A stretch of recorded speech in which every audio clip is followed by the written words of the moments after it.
अस्सलाम वालेकुम guys, I hope आप सब ठीक होंगे। आज की ज़बरदस्त स्टोरी शुरू करते हैं। स्टोरी को फुल वॉच कीजिएगा, आपको बहुत ज़्यादा अच्छी लगेगी। रॉन्ग कॉल, एक पागल शख्स की कहानी जो लोगों को कब्रिस्तान बुलाकर कब्र में जिंदा दफन कर देता है। 3 दिन से एक अननोन नंबर से इसे मुसलसल कॉल्स आ रही थी। ऐसा नहीं था कि वो कोई एहतियात पसंद लड़की थी। अननोन नंबर पे बातें करना इसका पुराना मशगला था, मगर अभी इसका एक नया दोस्त बना था तो वो कैसे किसी और के साथ राब्ते में रह सकती थी। मगर इस नंबर की पाबंदी से आती कॉल्स के साथ जब इसे एक खूबसूरत नज़म मैसेज की गई तो इसे पढ़कर वो रह ना सकी और जवाब में लिख डाला, बहुत आला ज़बरदस्त। रिप्लाई आया, आला लोगों के लिए आला ही लफ्ज इस्तेमाल किए जाते हैं। वो खुशी से खिल उठी और पूछा, दोस्ती की शर्त लगाई है किसी से या ऐसे ही नंबर मिला लिया? दोस्ती तो हो चुकी, इसके लिए शर्त की नहीं खुलूस की जरूरत होती है। अरे वाह, ऐसे कैसे दोस्ती हो गई, मैं तो आपको जानती भी नहीं। इसने अपनी तरफ से थोड़ा फासला रखने की कोशिश की, वरना अंदर से इसे बात करना अच्छा लग रहा था। अगर दोस्ती ना होती तो मेरी नज़म पे वाह के बजाय नंबर ब्लॉक होता। वो चुप रही। थोड़ी देर बाद SMS आया, मेरा यही नंबर व्हाट्सएप पे है। वो फौरन व्हाट्सएप पे गई तो एक संजीदा मगर पुरकशिश लड़के की तस्वीर थी। इसे वो अच्छा लगा, मगर उसी वक्त उसके मौजूदा बॉयफ्रेंड की कॉल आने लगी। इसने रिसीव करके कहा, शोना थोड़ा बिजी हूँ, थोड़ी देर में बात करती हूँ। अगला मैसेज इसने उस अनजान शख्स को किया, ये तस्वीर आपकी है? जी। आगे से बस इतना ही जवाब आया। वो सोच में पड़ गई कि अगली क्या बात करे। तभी उसका दोबारा मैसेज आया, आबाद नाम है मेरा। इसने जवाब दिया, हिबा। खैर ये तो आपका नाम नहीं है पर मान लेते हैं। वो हैरान हुई कि इसे कैसे पता चला। थोड़ी परेशान भी हुई कि कोई जानने वाला तो नहीं। मैं कैसे यकीन कर लूं कि ये नाम ये तस्वीर आपकी अपनी है? यकीन तो आप कर चुकी हैं, जब ही तो मुझे ब्लॉक नहीं किया। इसने फिर एतमाद से जवाब दिया। इस पूरी रात इसने आबाद से बातें की और सुबह तक अपनी तस्वीर बमा असली नाम जो सबा था वो इसे भेज चुकी थी। इतनी जल्दी वो किसी लड़के को नंबर नहीं देती थी, मगर आबाद में कुछ था जो दिल यकीन करने को चाहता था। एक हफ्ता इसी तरह व्हाट्सएप पे बात करते करते इनकी कॉल पे बात शुरू हो गई, लेकिन कॉल हमेशा आबाद करता था, क्योंकि जब भी वो कॉल मिलाती थी तो नंबर नॉट रिस्पॉन्डिंग जाता। जब भी ये बात इसने आबाद को कही वो कुछ ना कुछ कहकर टाल देता। पिछले बॉयफ्रेंड को वो ब्लॉक कर चुकी थी। इसे लगता था शायद इसे अब किसी की जरूरत नहीं। आबाद में कुछ खास था। एक दिन सबा ने बहुत बेताबी से आबाद से मिलने की ख्वाहिश की। आबाद कुछ देर खामोश रहा, फिर इसने इसे एक जगह बताई कि वहाँ मगरिब के बाद पहुँच जाए। सबा को अंदाजा हुआ कि जगह कुछ दूर थी और शायद कोई पार्क हो, मगर मगरिब के वक्त कौन सा पार्क खुलता है? शायद वो इसे रश में बुलाकर बदनाम ना करना चाहता हो। अगले दिन वो अपने फ्रेंड का बहाना करके घर से निकली और ऑटो वाले को पता समझाया तो वो चौंका। बीबी, वहाँ तो पुराना कब्रिस्तान है, आप इस वक्त कब्रिस्तान जाएंगी? अरे चाचा, आपसे जो कह रही हूँ वो करें। ऑटो वाले ने इसे किसी कब्रिस्तान के पास उतार दिया। इंतहाई सुनसान जगह पे एक पुराना सा कब्रिस्तान था। वो जगह देखकर डर गई, मगर आबाद से मिलने की लगन इतनी हावी थी कि इसने जल्दी से किराया दिया और आगे बढ़ गई। मगर कब्रिस्तान में जाने की इसकी हिम्मत ना हुई। कुछ देर इसने इंतजार किया कि शायद आबाद इसे खुद लेने आए, मगर इसकी कॉल आने लगी, कब्रिस्तान के अंदर आ जाओ। क्या पागल हो गए हो इस वक्त कब्रिस्तान में? तुम हो कहाँ? प्लीज तुम मुझे लेने आ जाओ, मुझे बहुत डर लग रहा है। वो अब शदीद खौफ में मुब्तला हो चुकी थी। मैं कह रहा हूँ ना, कुछ नहीं होगा, अंदर आओ। इस बार इसने थोड़ा रौब से कहा। वो इसकी नाराजगी के खौफ से अंदर की तरफ बढ़ी। इसकी टांगें कांप रही थी और माथे पे पसीना आ चुका था। आबाद इसे कॉल पे गाइड कर रहा था। वो लड़खड़ाते कदमों से इसकी हिदायतें सुनकर जब एक कब्र के पास पहुंची तो आबाद की आवाज आई, बस तुम पहुंच गई हो, यहीं रुक जाओ। मगर तुम कहाँ हो? वो बस रो देने को थी। इसने कपकपाती आवाज से पूछा, तुम्हारे सामने जो कब्र है मैं वही हूँ। वो ये बात सुनकर लरज गई। इसने सामने वाली कब्र पे लिखा नाम पढ़ा तो वो पूरी जान से हिल गई। कब्र पे लिखा था अबादुर रहमान वल्द शफीकुर रहमान और लिखी हुई तारीख के मुताबिक इंतकाल 2 साल पहले ही हुआ था। इसे लगा इसका दिल सीना फाड़ कर बाहर आ जाएगा। इसने सोचा तेजी से दौड़कर बाहर निकले। इसी लम्हे किसी ने इसके कंधे पे हाथ रखा और वो लहरा के बेहोश हो गई। वो जैसे किसी गहरी नींद से जाग रही हो। झींगरों की आवाज इसकी समात पे बहुत गिरा गुजर रही थी। इससे आंखें खोलना मुश्किल हो रही थी। इसने सर दाईं बाईं पटका और जब मुश्किल से आंख खोल पाई तो वो रात के अंधेरे में किसी कच्ची जमीन के हिस्से पे पड़ी थी। हल्की जर्द रोशनी किसी दूर लगे बल्ब की इसकी आंखों पे पड़ी। इसने आंखों पे हाथ रखा। वो जमीन पे हाथ जमाकर उठ बैठी और दोबारा आंखें खोली तो एक कब्र के पास बैठी थी। इसे एकदम सब याद आया। आबाद, आबाद, इसने यहाँ बुलाया था। اور یہ قبر وہ تیزی سے اٹھنے کے چکر میں ہلکان ہو گئی۔ اس کے اعصاب کمزور پڑ رہے تھے۔ یہ کیسے ہو سکتا ہے؟ یہ قبر آباد کی کیسے ہو سکتی ہے؟ اگر وہ مر گیا تو پھر وہ کولز، وہ شخص کون ہے؟ ایک دم اسے موبائل یاد آیا، مگر موبائل کہیں نہیں تھا۔ اس نے چکراتے سر سے کچھ یاد کیا تو اسے یاد آیا کہ کسی نے اس کے کندھے پہ ہاتھ رکھا تھا۔ اس نے مڑ کر ہر جگہ نگاہ ڈالی۔ اس کے بال بکھر چکے تھے، کپڑوں پہ مٹی لگی تھی، موبائل کا نام و نشان نہ تھا۔ وہ یہاں سے بھاگنا چاہتی تھی، مگر 2 قدم چل کر اس کے قدم منجمد ہو گئے۔ آباد کے برابر میں ایک خالی قبر تھی، لیکن جس چیز کو دیکھ کر اس کی آنکھیں پھٹی اور دل باہر آنے لگا وہ اس خالی قبر کے سرہانے لگے۔ سنگ مرمر کے ٹکڑے پہ لکھا ہوا نام تھا، صبا حمید بنت حمید خان، اور آج کی تاریخ درج تھی۔ وہ ایک دم پلٹی، مگر سامنے اندھیرے میں کوئی تھا جس نے اسے دھکا دیا اور وہ سر کے بل قبر میں جا گری۔ اس نے چیخ مار کر اٹھنے کی کوشش کی، مگر ایک دم بہت ساری مٹی اس کی آنکھوں اور کھلے منہ سے اندر گئی۔ اس نے مٹی تھوک کر آنکھیں صاف کی، دوبارہ کھولنے کی کوشش کی، مگر مٹی بہت تیزی سے اس پہ گر رہی تھی۔ وہ منہ کھولتی تو مٹی اس کے منہ میں جانے لگتی، آنکھیں کھولتی تو مٹی آنکھوں میں جاتی۔ وہ چیخ بھی نہیں پا رہی تھی اور ہل بھی نہیں پا رہی تھی۔ مٹی کا بوجھ اس پہ بڑھتا جا رہا تھا، بس چہرہ بچا تھا اور اب وہ بھی مٹی میں دب رہا تھا۔ اس کا دم گھٹ رہا تھا اور جیسے اس کی جان اس کے جسم سے نکل گئی ہو۔ ہاسپٹل کے بیڈ پہ اس کا سر دائیں بائیں ہلتا دیکھ کر نرس جلدی سے ڈاکٹر کو بلا لائی۔ ڈاکٹر کے ساتھ اس کے بابا نے بھی اندر آنا چاہا، مگر ڈاکٹر نے اجازت نہیں دی۔ اس کے بابا، ماما، بھائی اور کچھ قریبی رشتے دار آئی سی یو کے باہر تھے۔ صبا کو ہوش آ گیا تھا، لیکن وہ اتنی ڈسٹرب تھی کہ ڈاکٹر نے اسے پھر سے سکون کی ادویات دے کر سلا دیا تھا۔ بابا نے باقی لوگوں کو گھر بھیج دیا تھا، لیکن ماما نہیں مانی۔ وہ جائے نماز بچھا کر شکرانے کے نوافل پڑھنے لگی۔ بابا بینچ پہ بیٹھے سوچ رہے تھے کہ جب انہوں نے 9 بجے صبا کا پوچھا تو اس کی ماما نے کہا کہ دوست کے گھر ہے، جس پہ بابا فکر مند ہوئے۔ یہ کون سا وقت ہے؟ ماما بھی اندر اندر سے تو پریشان تھی۔ بابا نے کہا کون سی دوست ہے، کال کرو۔ ماما نے اس کی قریبی سہیلیوں کو کال کی تو سب نے منع کر دیا کہ آنٹی صبا تو یہاں نہیں ہے۔ اب 10 بج چکے تھے اور سب گھر والے پریشان بیٹھے تھے۔ بھائی ہاسپٹل دیکھ آیا تھا، اب صرف پولیس اسٹیشن جانا رہ گیا تھا۔ ماما کا رو رو کر برا حال تھا، اس کا نمبر مسلسل بند جا رہا تھا اور پھر 10:30 بجے بابا کے نمبر پہ کال آئی۔ کوئی رکشے والا تھا جس نے بتایا کہ ان کی بیٹی اس کے رکشے میں بے ہوش ہو گئی تھی، اس کے موبائل سے نمبر لیا ہے اور وہ فلاں ہاسپٹل میں ایمرجنسی میں ہے۔ جب وہ لوگ ہاسپٹل پہنچے تو رکشے والا وہاں موجود نہیں تھا اور اب اس کا نمبر بھی بند تھا۔ نرس نے صبا کا موبائل انہیں دیا جو شاید بیٹری ختم ہونے کی وجہ سے بند ہو چکا تھا۔ اب یہ تو صبا ہی بتا سکتی تھی کہ ماجرا کیا ہے۔ وہ کافی فکر مند تھے اور خود کو ہی کوس رہے تھے کہ ہمارے لاڈ پیار نے ہماری اولاد کو کتنا آزاد کر دیا ہے۔ 3 دن ہو گئے تھے صبا کو گھر آئے ہوئے، وہ بس ایک جگہ دیکھتی رہتی، اسے قبرستان میں گزرا ایک ایک لمحہ، آباد کی قبر، کندھے پہ کسی کا ہاتھ رکھنا، اس کا بے ہوش ہو جانا، پھر ہاسپٹل کے بیڈ پہ ہوش میں آنے سے پہلے کا خواب بار بار تنگ کرتا۔ وہ راتوں کو اٹھ اٹھ کر چیخنے لگتی۔ ماما مسلسل اس کے روم میں رہنے لگی تھی، مگر اس سے کوئی سوال نہیں کرتا۔ ڈاکٹر نے سختی سے منع کیا تھا کہ اس پہ کسی قسم کا پریشر نہ ہو۔ آنٹی میں آپ کو کب سے بتانا چاہ رہی تھی مگر ہمت نہیں ہوئی۔ کچھ دن سے اس کی کسی آباد نامی لڑکے سے دوستی تھی۔ ہم نے اسے بہت سمجھایا کہ کسی انجان سے رابطہ نہ کرو، مگر وہ مانی ہی نہیں۔ صبا کی دوست آج اس سے ملنے آئی تھی تو کچھ دیر پہلے ماما کے پاس بیٹھی۔ ماما اپنی بیٹی کے بارے میں یہ سب جان کر بہت شرمندہ تھی۔ وہ رونے لگی اور روتے روتے کہا وہ کچھ بتاتی بھی نہیں، ہم خود پوچھ نہیں سکتے، پتہ نہیں میری بچی کو کس کی نظر کھا گئی۔ ندا صبا کے پاس بہت دیر بیٹھی، مگر صبا نے اس سے کوئی بات نہ کی تھی۔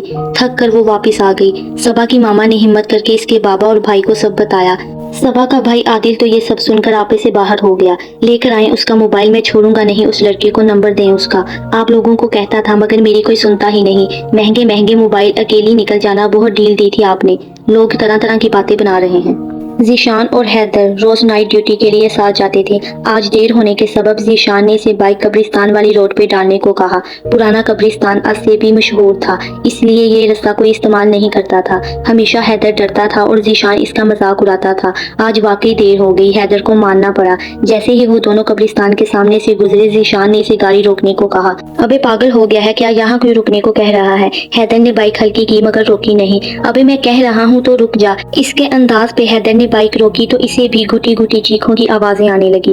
ذیشان تیزی سے بائک سے اترا۔ حیدر نے اسے روکا مگر وہ نہ مانا اور قبرستان کے اندر بھاگا۔ حیدر اسے روکتے روکتے خود بھی اس کے پیچھے لپکا۔ ان دونوں کے بھاگنے سے قبرستان میں شور اٹھا اور وہ جب چیخوں تک پہنچے تو ایک ادھ کھلی قبر میں ایک لڑکی گھٹی گھٹی چیخیں مار رہی تھی۔ ذیشان آگے بڑھا مگر حیدر نے ہاتھ روکا۔ पर वो रुका नहीं और तेजी से मिट्टी हटाने लगा। मिट्टी अभी लड़की के आधे वजूद पे ही पड़ी थी। हैदर इसके इरादे देखकर इसकी मदद करने लगा। वो लोग लड़की को बाहर निकालने में कामयाब हो चुके थे। हैदर भागकर बाइक पे लटकी पानी की बोतल ले आया, लड़की के मुंह पे पानी डाला, इसे कुलियां करवाई, फिर लड़की बेहोश हो गई। एक लड़की जिसका नाम ज़ैनब था और वो एक फेसबुक ग्रुप की मशहूर राइटर थी, पुराने कब्रिस्तान में अधखुली कब्र में पाई गई। 2 राहगीरों ने बर वक्त एम्बुलेंस बुलवाकर इसे अस्पताल पहुंचाया। बाबा की आदत थी वो बाआवाज बुलंद खबरें पढ़ते थे। सबा अब काफी बेहतर हो गई थी, वो नॉर्मल होती जा रही थी, मगर इस वक्त बाबा के मुंह से ये खबर सुनकर इसने झपट कर बाबा से अखबार लिया और अखबार में दी गई कब्रिस्तान और वो खुली कब्र की तस्वीरें देखकर इसकी आंखें खौफ से फैल गईं। खुली कब्र के बराबर में बनी कब्र पे लिखा हुआ नाम वाज़िया पढ़ा जा सकता था। सबा ने जिद पकड़ ली कि इसे उस लड़की ज़ैनब से मिलना है। हमीद साहिब इसे हॉस्पिटल ले गए। सबा ने ज़ैनब के भाई सुहेल को बताया कि वो ज़ैनब की फैन है, जो कि सच ही था। सबा भी इस ग्रुप में थी जहां ज़ैनब लिखा करती थी। ज़ैनब अब बेहतर हालत में थी, वो बस बेहोश हुई थी। एहतियातन इसका मैदा वॉश कर दिया गया था ताकि जो भी मिट्टी वगैरह अंदर गई हो वो बाकी ना रहे। सबा ने इसकी हिम्मत को सराहा कि वो कितने एतमाद से बैठी हुई है, जबकि खुद सबा का तो नर्वस ब्रेकडाउन हो गया था। तन्हाई मिलते ही सबा ने अपना तारुफ करवाया और ग्रुप का हवाला दिया और अपने और आबाद के बारे में सब ज़ैनब को बता दिया। ज़ैनब चौंकी, लेकिन इसने जाहिर ना किया, और जब सबा ने रिक्शे वाले चाचा का जिक्र किया तो ज़ैनब इस बार अपने तासुरात छुपा ना सकी। वो तो शुक्र है वो चाचा अल्लाह के नेक बंदे थे, वो वहीं रुक गए और उन्होंने ही मुझे अस्पताल पहुंचाया। ज़ैनब के जहन के पर्दे पे वो ही रिक्शे वाला उभरा जो इसे कब्रिस्तान लेकर गया था, और इसे समझाया भी था कि वो कब्रिस्तान ना जाए, लेकिन इसने बस सबा का हाथ थाम कर इतना कहा, देखो सबा, एक वक्त आता है जब हमें अपनी गलतियों का अदराक हो जाता है। मैं उम्मीद करती हूँ कि तुम अब कभी ऐसी गलती नहीं दोहराओगी। सबा को थोड़ा महसूस हुआ कि ये खुद भी तो इसी चक्कर में वहाँ गई थी और मुझे समझा रही है। खैर गलत भी नहीं कह रही, वो तो जब भाई ने फोन ऑन किया तो फॉर्मेट हुआ, क्या पता मैं शायद इससे दोबारा कनेक्ट कर लेती, कुछ भी हो सकता था। सबा को सोच में गुम देखकर ज़ैनब ने कहा, एक नई जिंदगी तुम्हारा इंतजार कर रही है। इसने जो कुछ हमारे साथ किया अल्लाह इससे बदला लेगा। उस दिन उन राहगीरों को अल्लाह ने ही भेजा था और वो शोर सुनकर भाग गया। इसकी सच्चाई जो भी है जल्द सबके सामने होगी इंशाल्लाह। सुहेल भाई के साथ पुलिस इंस्पेक्टर अंदर दाखिल हुए। ज़ैनब ने सबा को इशारा किया कि तुम अब जाओ। वो नहीं चाहती थी कि सबा को इस केस में घसीटा जाए। इस आसेबी कब्रिस्तान के अतराफ से 3 और लड़कियों की मस्क शुदा लाशें मिल चुकी थी, मगर इनके घर वाले किसी किस्म की कार्रवाई में शामिल होने को तैयार नहीं थे। ये चौथा वाकया था जो ज़ैनब की शक्ल में सामने आया था, और इस बार इस इलाके का इंस्पेक्टर भी बदल चुका था। वो इस केस में खास दिलचस्पी ले रहा था। राइटर ग्रुप में एक जवान शायर साहिर ने दबंग एंट्री मार दी थी। तमाम शायरी के दिलदादा इसके दीवाने थे। बिस्मा ने भी ग्रुप कुछ ही दिन पहले ज्वाइन किया था। वो बहुत शौक, चंचल और हाजिर जवाब लड़की थी। वो हर पोस्ट पे मजे मजे के कमेंट्स देती, खासकर लड़कों की पोस्ट पे। वो जवाबी कमेंट्स बहुत एंजॉय करती थी और जिससे ज्यादा बात होती इसे फ्रेंड रिक्वेस्ट भेज देती। जब लड़की खुद ही फ्रेंड बनने को तैयार हो तो और क्या चाहिए। ग्रुप में इसी के फ्रेंड्स बढ़ते जा रहे थे और आराम से इसके व्हाट्सएप तक भी रसाई पा चुके थे। वो बहुत एतमाद से कमेंट्स में सबके सामने ही कह देती थी कि मेरी रिक्वेस्ट एक्सेप्ट कर लें प्लीज। काफी लोग पीठ पीछे इस पे बातें बनाते कि कैसी लड़की है, लेकिन इसकी शौक चंचल फितरत की वजह से मर्द हों या खवातीन सभी इसके सर्कल में शामिल थे। वो शायर साहिर को भी बहुत कमेंट करती, मगर साहिर की आदत थी वो किसी के कमेंट का रिप्लाई नहीं करता, ना ही फ्रेंड रिक्वेस्ट एक्सेप्ट करता, बस हर कमेंट पे अंगूठे का निशान लगाकर शुक्रिया अदा कर दिया करता था। बिस्मा ने बारहा साहिर को कमेंट्स में कहा कि प्लीज सर मेरी रिक्वेस्ट एक्सेप्ट करें, मगर वो अनदेखा कर जाता। इसी ग्रुप में से ही एक लड़के हमजा ने फ्रेंड रिक्वेस्ट भेजी, इसने एक्सेप्ट कर ली। कुछ दिन बाद हमजा से इसकी अच्छी खासी दोस्ती हो गई थी और बात व्हाट्सएप तक चली गई, मगर व्हाट्सएप पे इसका प्रोफाइल नाम आबाद देखकर इसने सवाल किया तो हमजा ने कहा यही मेरा असली नाम है, बहुत खास दोस्तों को पता है। वो अभी किसी से चैट कर रही थी कि आबाद की आती कॉल देखकर मुस्कुराई और रिसीव करके एक अदा से कहा, क्या हुक्म है मेरे आका, आका कनीज से मिलना चाहता है। बिस्मा बहुत खुश हुई और जवाबन कहा, मेरे आका बुलाएं और मैं हाजिर ना हूँ, आप बस हुक्म करें। जवाबन आबाद ने जो इसे एड्रेस दिया वो कोई अजीब सी जगह थी। वो अगले दिन वक्त मुकर्ररा पे घर से निकली। 2 रिक्शे वालों को तो जगह ही समझ न आई। फिर एक चाचा का रिक्शा खड़ा नजर आया। चाचा ने एड्रेस देखकर इसकी आंखों में देखते हुए समझाया, बेटा ये तो पुराना कब्रिस्तान है, आप इस वक्त मगरिब के वक्त कहाँ जा रही हैं। ओहो चाचा, आपसे जितना कहा है इतना करें प्लीज। वो कहकर रिक्शे में बैठ गई और कब्रिस्तान रवाना हो गई, जहाँ एक खुली कब्र इसका इंतजार कर रही थी। रिक्शे वाले चाचा ने बिस्मा को कब्रिस्तान के मेन गेट पे उतारा और हल्की रफ्तार से रिक्शा ले गए। बिस्मा बिल्कुल वैसे ही घबराई हुई लग रही थी जैसे सब लड़कियां होती थी। کچھ دیر بعد ویسے ہی عباد کی کال آئی اور اسی طرح بحث مباحثہ کے بعد بسمہ جب قبرستان کے رستے عباد کی قبر تک پہنچی تو بالکل ویسے ہی اس کے تاثرات تھے جیسے اور لڑکیوں کے ہوتے ہیں، اور جب اس نے پلٹ کر جانا چاہا ویسے ہی ایک حیولے کے 2 ہاتھ اس کی طرف دھکا دینے کے لیے بڑھے، مگر اچانک 4 ہاتھوں نے اس حیولے کو دبوچا اور تیسرے شخص نے اس کے منہ پہ ٹارچ مارتے ہوئے کہا، چل بے گورگن کی اولاد، بہت قبریں کھود لی، اب تیری قبر تھانے میں تیرا انتظار کر رہی ہے۔ دونوں پولیس کانسٹیبل اس شخص کو دھکا دیتے ہوئے قبرستان سے باہر لائے۔ باہر پولیس کی 2 گاڑیاں تھیں، ایک میں اس شخص کو ہتکڑی پہنا کر بٹھایا گیا اور دوسری میں بسمہ کو۔ زخموں سے چور جسم کے ساتھ وہ نیم بے ہوش تھا اور اس کی آنکھیں بند ہو رہی تھیں کہ اس پہ بالٹی بھر کر پانی پھینکا گیا۔ جیسے ہی اس نے آنکھیں کھولی زرد بلب کی روشنی اسے تکلیف دینے لگی۔ وہ چلایا، بند کرو اسے، مجھے اندھیرے میں رہنے دو۔ انسپکٹر نبیل نے اس کے بال مٹھی میں پکڑے اور دھارا، بہت رہ لیا تو اندھیرے میں، اب روشنی ڈال اپنے کرتوتوں پہ، تو نے اتنی لڑکیوں کی زندگیاں کیوں خراب کی؟ بول نہیں تو دفناؤں تجھے بھی زندہ قبر میں۔ خراب کو میں کیا خراب کروں گا، آوارہ تھی، بد چلن، بلکہ ہر عورت زندہ دفنانے کے قابل ہوتی ہے، سب کی سب۔ وہ چلایا۔ نبیل نے ایک پنچ مارا، اس کے دہانے سے خون آنے لگا۔ تجھے پیدا کرنے والی بھی عورت تھی، تیری ماں۔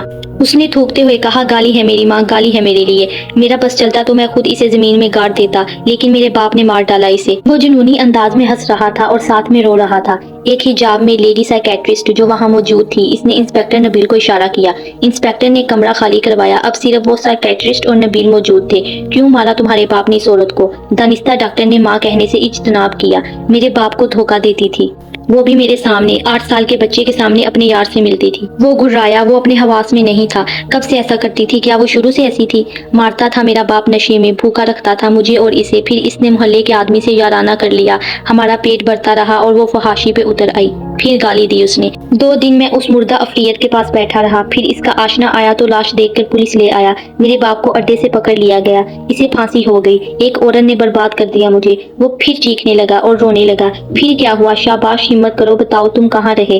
میرا بد فطرت چاچا مجھے لے گیا، چاچی مر چکی تھی، بس ایک بیٹی تھی اس کی کرن، چاچا مجھے غلاموں کی طرح رکھتا، مارتا، سب کام کرواتا، پڑھایا بھی اس لیے کہ میں اس کے کام آ سکوں، اور اپنی بیٹی سے میرا نکاح کر دیا۔ ایک اور گالی دی اس نے، تو پڑھ کر تم اچھی زندگی گزار سکتے تھے، جاب کر کے کرن کے ساتھ عزت کی زندگی کو اہمیت کیوں نہیں دی؟ عزت کہاں سے ملتی ہے؟ عزت، نفرت کرتی تھی وہ مجھ سے، اس کے باپ کا غلام تھا میں، ایک بزدل کمینہ تھا میں، بھاگ گئی وہ میری بزدلی دیکھ کر، تھوک گئی میرے چہرے پر۔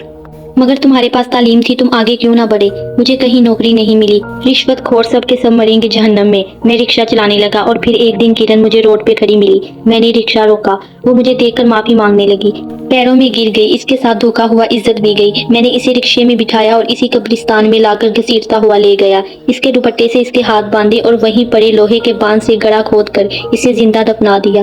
میں نے اپنی ماں کو دفنا دیا، میں نے کرن کو دفنا دیا۔ کچھ دیر ڈاکٹر اسے خاموشی سے گھورتی رہی، پھر اس نے کہا، باقی لڑکیوں کا کیا قصور تھا؟ لڑکی ہونا قصور تھا، اس لیے مار دیا۔ جو بھی عورت مرد کے سامنے اپنی عزت رولتی ہے اسے دفنا دینا چاہیے۔ صبا کو کیوں چھوڑ دیا تم نے؟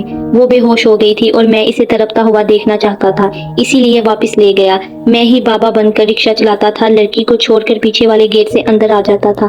میں نے صبا کا موبائل بھی فارمیٹ کر کے دے دیا تاکہ دوبارہ رابطہ ہو، میں کسی طرح دوبارہ بلاؤں اور ایسے ہی اذیت دوں، مگر اس کا موبائل ہی بند تھا۔ کیسے پتا چلتا ہے تمہیں کہ کون لڑکی لڑکوں سے بات کرتی ہے؟ یہ جو سوشل میڈیا ہے نا، کسی کو نہیں چھوڑتا، سب پتا چل جاتا ہے۔ میں گروپس میں جاتا تھا، کبھی شاعر بن کے، کبھی مصنف بن کے، اور سب پتا چل جاتا تھا۔ مگر کبھی سوچا تم نے، تمہارا اصل دشمن تمہارا باپ ہی تھا، جو مارتا تھا ماں کو اور تمہیں بھی، بھوکا رکھتا تھا؟ تو دشمنی صرف عورت سے کیوں؟ کیونکہ وہ میری ماں تھی، وہ اتنی شدت سے دھارا کہ ایک لمحے کو ڈاکٹر بھی ہل گئی، ماں تھی وہ میری۔ اب وہ رونے لگا۔ سو جی گائز، یہ تھی آج کی سٹوری۔ ہمیں کامنٹ باکس میں ضرور بتائیے گا کہ آپ کو کیسی لگی۔ اگر اچھی لگی ہو تو ویڈیو کو ایک لائک ضرور کیجیے گا، چینل کو سبسکرائب کرنا مت بھولیے گا۔ ملتے ہیں ہم آپ سے اپنی نیکسٹ ویڈیو میں ایک زبردست سٹوری کے ساتھ، تب تک کے لیے اللہ حافظ۔